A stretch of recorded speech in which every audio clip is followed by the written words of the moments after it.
Bismillahirrahmanirrahim. Assalamualaikum warahmatullahi wabarakatuh. Waalaikumsalam warahmatullahi wabarakatuh. Baik, bertemu lagi dengan saya, Bu Ratih ya, dalam perkuliahan Family Planning ya. Baik, sebelum kita mulai perkuliahan, mari kita awali pertemuan pada sore hari ini dengan membaca basmalah bersama-sama. Bismillahirrahmanirrahim. Ya, hari ini kita akan belajar tentang family planning. Ya, sebelumnya Bu Ratih sampaikan dulu mengenai rencana pembelajaran semester dari mata kuliah family planning ini. Ya, jadi untuk yang pertama terkait dengan deskripsi mata kuliah. Jadi mata kuliah family planning ini ditempuh sebanyak 3 SKS, teman-teman. Terdiri dari 2 SKS teori dan 1 SKS praktikum. Jadi sekitar ada 14 kali pertemuan untuk teorinya dan kurang lebih 16 kali pertemuan untuk praktikumnya. Praktikum sudah terdiri antara demonstrasi, kemudian trial, dan juga evaluasi. Nah, kemudian di mata kuliah family planning ini akan mempelajari ya muatan dalam mata kuliah family planning ini meliputi evidence based pelayanan kontrasepsi atau pelayanan keluarga berencana, kemudian tentang asuhan kebidanan pada KB, kemudian kebijakan kewenangan protokol tentang kontrasepsi, kemudian menopause, masalah pada menopause, screening dan pencegahan kanker pada perempuan. Ya, ini disajikan untuk mahasiswa semester 4 program studi S1 kebidanan di kelas maupun di laboratorium. Ya. Kelas ya karena kita masih di masa pandemi, kemarin-kemarin jadi sudah pernah dilakukan secara daring, kemudian untuk laboratorium karena ada beberapa perasat yang tidak bisa dilakukan secara daring, seperti trial atau evaluasi yang memang harus kita memegang alat ya atau berada di laboratorium ya, itu kita harus dilakukan di laboratorium dengan dengan protokol COVID yang ketat. Kemudian kali ini kemudian untuk demonstrasi ya kita masih beberapa kita lakukan secara daring ya, karena ketika demonstrasi itu dosen akan berusaha menyampaikan informasi ya terkait dengan kompetensi yang akan dicapai secara daring tersebut dengan penjelasan materi, kemudian mungkin ada video dan lain sebagainya ya. Kemudian penanggung jawab mata kuliah adalah LNO, kemudian kebetulan LNO-nya saya sendiri ya. Kemudian metode pembelajaran mata kuliah ini secara bauran, yakni secara teori dan praktikum. Ya, ini teman-teman merupakan capaian pembelajaran mata kuliah dari family planning. Ya, ada banyak sekali ini yang akan teman-teman tempuh ya untuk mata kuliah planning ini, dari mulai memahami perspektif kebidanan pada kontrasepsi dan KB, kemudian menerapkan evidence based dalam pelayanan KB, menganalisis jenis metode kontrasepsi dan mekanisme kerja kontrasepsi hormonal dan non-hormonal, kemudian menentukan efek samping atau penyulit kontrasepsi, mendemonstrasikan pengambilan keputusan dalam ber-KB, dan sampai menerapkan konsep keluarga berencana dalam pandangan Islam dan memberikan pelayanan kebidanan yang baik ya. Nah, ini capaian-capaian pembelajaran mata kuliah dari family planning ini. Kemudian model dan metode dan media pembelajaran untuk mata kuliah family planning ini, model pembelajarannya secara student center learning, kemudian metode pembelajarannya dengan menggunakan cooperative learning dan collaborative learning, kemudian juga belajar mandiri serta penugasan secara terstruktur. Media pembelajaran ya karena masih ada tatap muka dan daring ya, sehingga kita masih menggunakan media seperti Zoom maupun Google Meet dan Google Classroom atau dengan LMS e-learning yang kita punya. Ya, kemudian tugas-tugas untuk mata kuliah family planning ini ya, diantaranya ada menyusun makalah ya untuk dipresentasikan, Kemudian untuk tugas lain yang diberikan dosen ya ada berupa studi kasus untuk mengidentifikasi kebutuhan atau kontrasepsi yang cocok ya untuk pasien, untuk klien ya, atau mengidentifikasi dari efek samping penggunaan kontrasepsi dan lain sebagainya. Ini beberapa tugas-tugas yang diberikan dalam mata kuliah family planning. Nah, kemudian materinya yang pertama ini ada perspektif kebidanan pada kontrasepsi dan KB. Kemudian jadi sesuai dengan capaian pembelajaran mata kuliah yang akan teman-teman capai, akan mahasiswa capai. Jadi materinya melingkupi dari capaian pembelajaran yang akan dicapai mahasiswa. Kemudian ya ini ada beberapa materi diberikan sebelum UTS yang digunakan untuk penilaian saat UTS, dan beberapa materi diberikan setelah UTS menjelang UAS untuk penilaian ketika ujian akhir semester. Kemudian evaluasi pembelajaran terdiri dari kehadiran, yaitu persentase kehadiran mahasiswa pada perkuliahan, ya. Jadi baik perkuliahan secara teori maupun praktikum, ya. Kita tahu ketika teori ada toleransi kalau tidak keliru 75% untuk teori. Untuk praktikum yang ini memang tidak sesuai dengan kebijakan yang berlaku di Alma Ata, yaitu 100% harus mengikuti. Ketika sakit atau berhalangan maka harus inhale ya, atau praktik di luar jam praktikum ya. Nah, ini kehadiran ada bobot penilaiannya sebesar 10% ya, sehingga teman-teman mohon diperhatikan. Kemudian keaktifan, ini rata-rata nilai keaktifan mahasiswa dalam perkuliahan interaktif, tutorial maupun diskusi. Jadi silakan teman-teman ketika dosen menyampaikan materi ya, aktiflah untuk bertanya, berdiskusi gitu ya, sehingga ya nilai untuk keaktifan ini bisa teman-teman peroleh ya, karena lumayan ini bobotnya 20% ya. Kemudian penugasan ya, ini rata-rata dari nilai tugas harian atau mingguan yang dikerjakan oleh mahasiswa, baik secara individu maupun kelompok. Jadi maka teman-teman ketika diberikan tugas oleh dosen, ya silakan dikerjakan sesuai dengan perintah, format, atau ya clue-clue yang diberikan oleh dosen, kemudian tepat waktu ya. Maka insya Allah nilainya juga bagus ya, karena ini lumayan bobotnya 30%.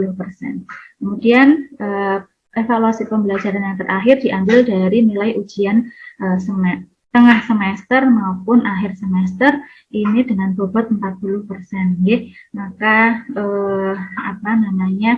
jangan cuma nyagerke ya, jangan cuma mengandalkan dari nilai ujian akhir ya, akan tetapi juga penugasan, keaktifan, kehadiran itu juga akan menambah poin atau bobot dari nilai Anda ya. Kemudian ya dari penjelasan Bu Rati terkait dengan RPS Family Planning, apakah ada yang ingin ditanyakan teman-teman mahasiswa? Sudah cukup paham ya dari yang saya sampaikan? Insya Allah paham Ibu. Iya, baik, terima kasih.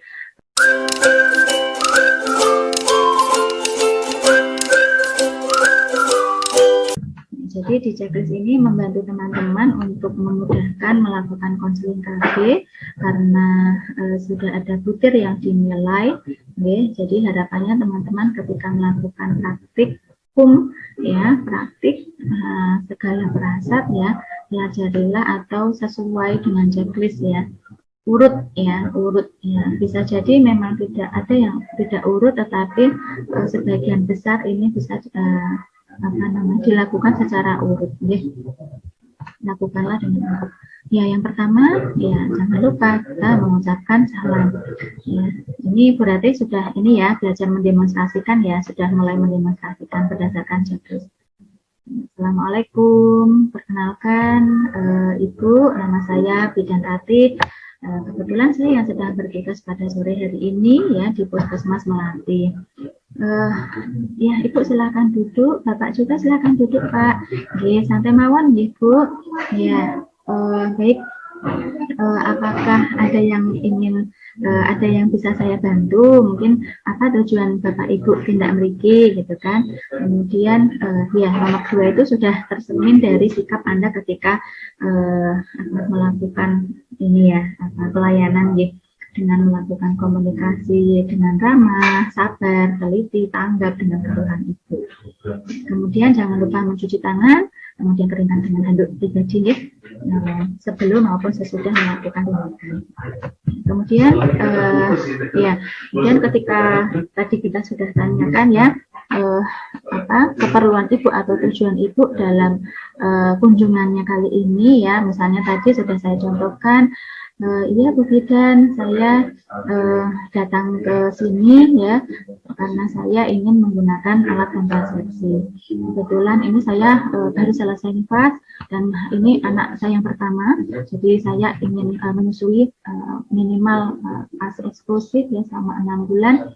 Kemudian saya ingin menjaga jarak supaya tidak terjadi kehamilan karena saya ingin membesarkan anak saya dengan baik gitu ya. Oke, baik Ibu, terima kasih atas informasi yang diberikan. Ya, kemudian saya akan melakukan konseling, jelaskan tujuannya ya. Tujuan Anda melakukan konseling ini. Baik Ibu, karena Ibu ingin menggunakan alat kontrasepsi, sehingga saya akan melakukan konseling tentang KB, ya. Nanti saya akan menyampaikan baik ada KB hormonal maupun KB non hormonal. Ya, nanti saya akan sampaikan efek samping dari masing-masing jenis kontrasepsi, kemudian akan menyampaikan cara kerja, efektivitas, dan lain sebagainya. Silakan Ibu nanti ketika saya di tengah-tengah menjelaskan ada yang kurang paham, silakan langsung ditanyakan, ya. Gitu.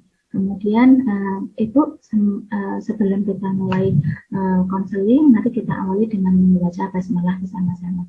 Bismillahirrahmanirrahim. Kemudian ini ya, memberikan perhatian penuh kepada klien dengan shoulder.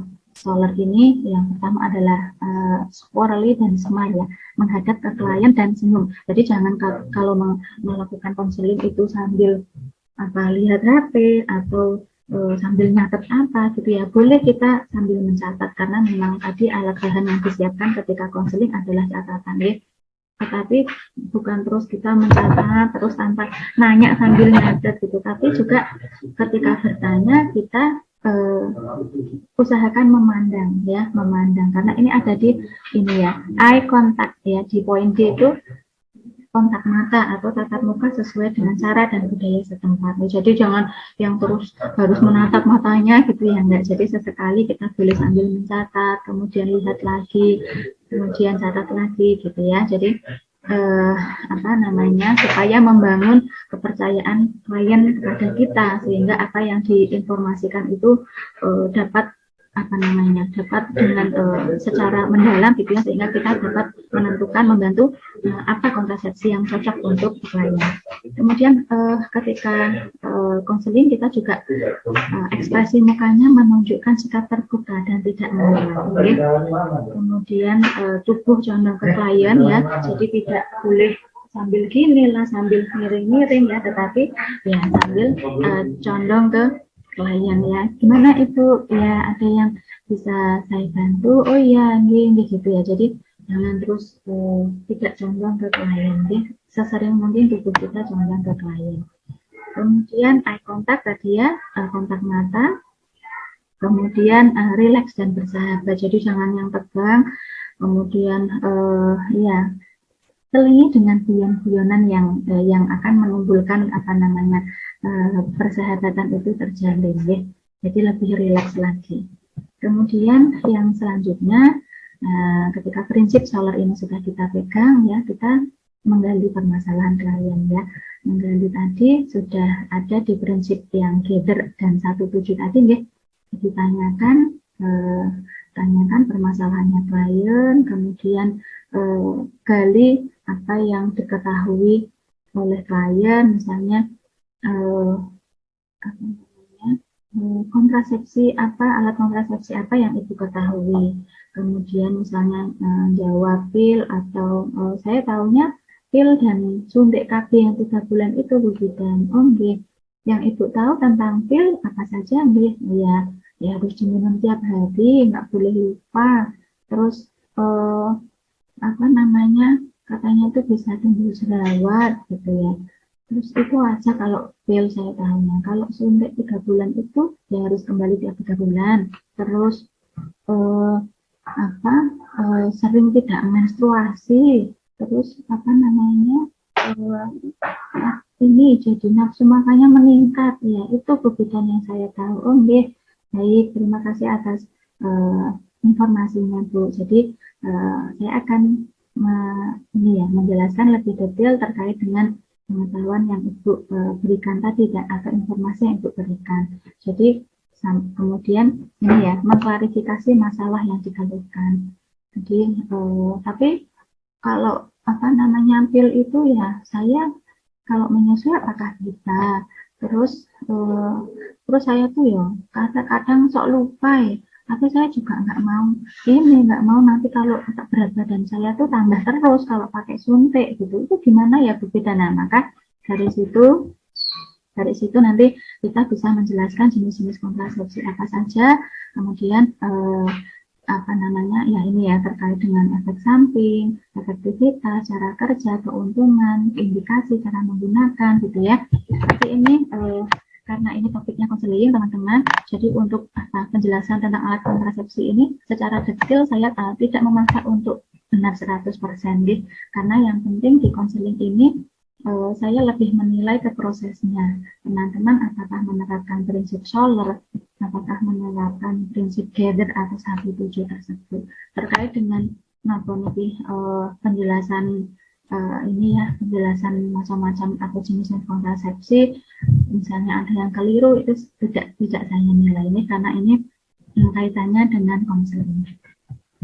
Kemudian setelah menjelaskan ya boleh teman-teman gunakan alat peraga atau leaflet atau lembar balik ya supaya benar-benar kalian itu tahu oh yang namanya apa namanya suntikan itu yang kayak gimana, obatnya itu seperti apa ya.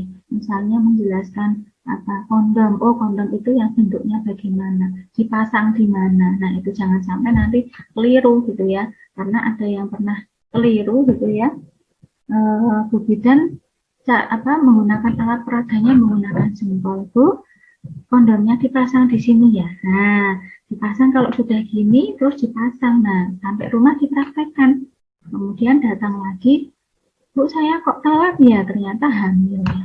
Loh kemarin gimana menggunakan kondom ya seperti yang Ibu ajarkan, ditaruh di jempol kemudian dimasukkan. Waduh, padahal bukan itu yang maksudnya. Nah, maka gunakanlah alat peraga atau leaflet atau yang apa namanya lembar balik yang memang bergambar yang dimana yang seharusnya gitu ya, bukan yang perumpamaan gitu ya. Kalau misalnya perumpamaan ya sampaikan. Ini perumpamaan dari punyanya Bapak ya Bu gitu ya. Jadi harus benar-benar jelas gitu karena ya apalagi namanya klien kita itu kan dari bukan semuanya dari tenaga kesehatan gitu ya, dari umum juga mungkin banyak gitu ya, jadi mungkin istilah-istilah medis juga klien tidak semuanya paham gitu.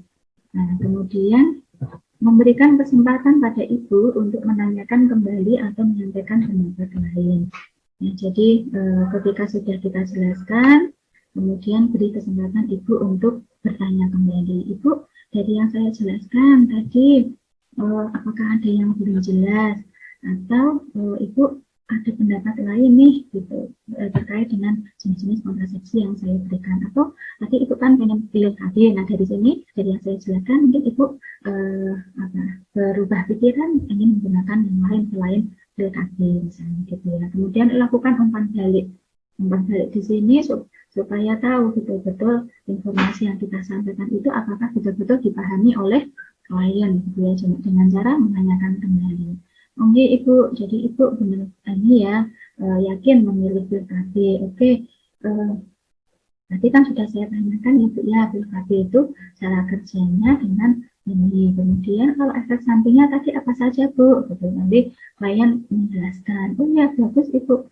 Alhamdulillah ya Bu ya sudah apa namanya Ibu ingat ya, Ibu ingat. Kemudian betul semua tadi yang disampaikan. Saya tambahkan. Jadi jangan misalnya ada yang keliru, jangan jawab, jangan terus oh Bu keliru salah gitu, nggak boleh ya. Jadi tetap puji, kemudian dengan cara menambahkan informasi yang kurang tepat tadi seperti itu ya. Kemudian lakukan evaluasi dari proses konseling. Evaluasi itu dengan cara baik Ibu tadi kan Ibu apa namanya ini ya ingin menggunakan kontrasepsi. Kemudian setelah saya jelaskan semua jenis kontrasepsi, alhamdulillah Ibu sudah apa namanya menemukan atau memilih jenis kontrasepsi yang akan dipakai, yaitu dengan menggunakan pil KB. Kemudian hari ini juga langsung bisa saya berikan pil KB-nya. Seperti itu nih. Nah, jadi itu evaluasi dari proses konseling. Kemudian ya memberi kesempatan pada ibu mengambil keputusan. Ya, jadi sudah yakin ya Bu ya. Ibu yakin untuk menggunakan pil KB ini ya, atau misalnya di situ datang dengan suami, libatkan suaminya, libatkan keluarganya, ya, beri kesempatan untuk diskusi ya. Kemudian baik, ya Bu Bidan saya yakin memilih sudah diskusi dengan suami, saya pilih menggunakan pil KB. Baik, jika demikian, alhamdulillah untuk proses konseling pada sore hari ini sudah Ibu memilih untuk menggunakan pil KB ya, yang artinya insya Allah ini atau mengatasi masalah Ibu ya, karena Ibu ingin tetap bisa menyusui secara eksklusif, tidak mengganggu produksi ASI, kemudian ingin menunda kehamilan gitu ya, supaya dengan jarak yang tepat ya, maka insya Allah anak juga akan sejahtera gitu ya, tumbuh kembangnya juga bagus ya. Baik, Ibu, ini saya berikan pil, bisa digunakan mulai dari hari pertama menstruasi, ya. Kemudian nanti diikuti tanda-tandanya. Kemudian nanti jika pilnya sudah habis, silakan Ibu bisa datang kembali, atau jika ada efek samping sebelum pil habis, silakan datang kembali ke sini ya Bu ya, jika dirasa efek sampingnya itu mengganggu kesehatan Ibu atau mengganggu aktivitas Ibu. Untuk mendapatkan pil KB-nya tidak perlu ke sini, tidak apa-apa, Ibu bisa membelinya di apotek seperti itu ya. Apa ada yang ingin ditanyakan lagi Bu, atau ada yang kurang jelas?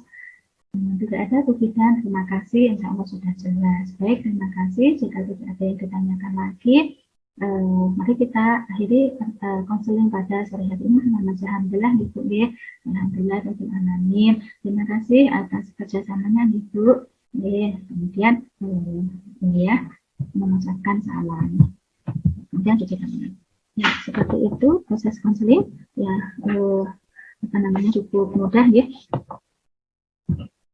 Mungkin ada yang ingin disampaikan. Ini mohon maaf 5 menit lagi Zoom kita berakhir. Ada yang ingin disampaikan teman-teman? Ibu izin bertanya, Ya, Mbak. Untuk besok pas konseling itu dijelaskan semuanya atau salah satu aja Ibu? Ya, jadi nanti ini sesuai dengan atau kita sepakati saja nggih. Jadi ini bukan konseling awal. Kalau konseling awal kan kita lebih ke menjelaskan semua ya, karena dalam tahap pemilihan ya. Sehingga kita mungkin ke konseling khusus ya. Konseling khusus itu kan sudah memilih alat kontrasepsi gitu ya. Mungkin sebelumnya sudah berkunjung ya. Bu Bidan kemarin ini skenarionya ya sekalian disepakati nggih.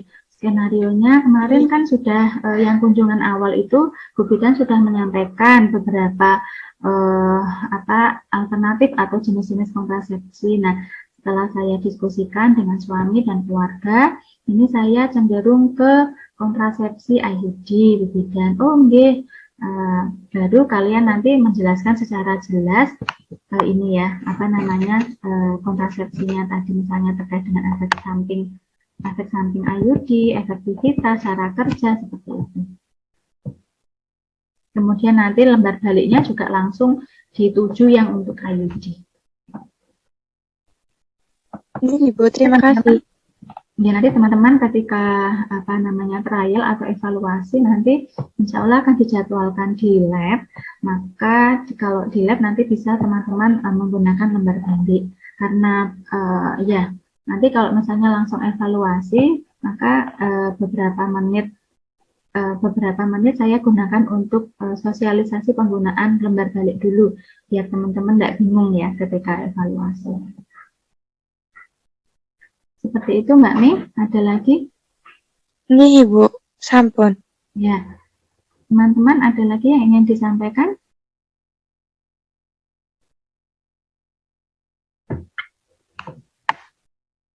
Ya, sampun. Bu Rate ingin mengulas kembali ya terkait dengan langkah 17 ya. Boleh disebutkan 17 itu singkatan dari apa saja?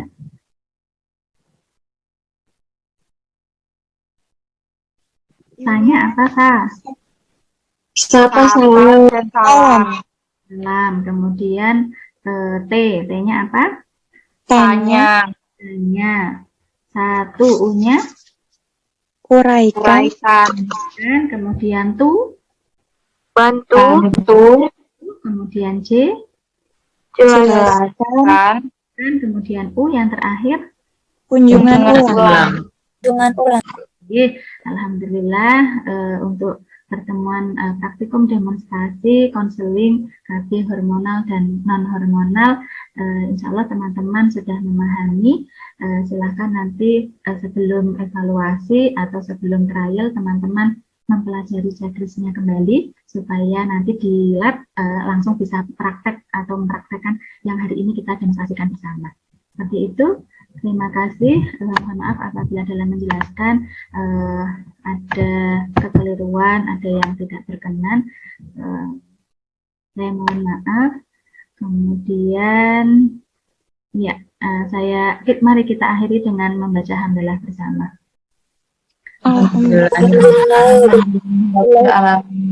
Ya, terima kasih. Wassalamualaikum warahmatullahi wabarakatuh. Waalaikumsalam warahmatullahi wabarakatuh. Terima kasih, Bu. Terima kasih, Bu.